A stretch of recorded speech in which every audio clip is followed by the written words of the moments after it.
Gives it to Danny Siegel! Hello! Danny Siegel with his patented slam dunk coming from the side.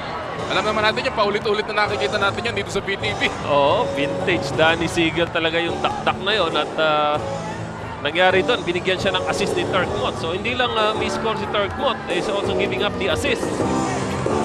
Inside, Andy. Siya naman ang gusto magpakita. Yes! Andy with 4 points. Okay, sagutan ng import at sagutan ng magkapatid. Oo. Tabla pa rin po tayo. 6 sa 6. Si Asi Tablaban nakamatch up dito kay Mott. Medyo mahihirapan si Asi rito. Pero ngayon, si Turk Mott ang di makalusot. Oo. Siegel, lulusot, laban sa kapatid. Wala. Rebound. Oh, what a rebound. Oo. Mula kay Jeffrey Carriazo. Ala ko, import din yung tumalon. Jeffrey pala. Pwede na rin. Pero sablay ang kanyang layup. They come back the other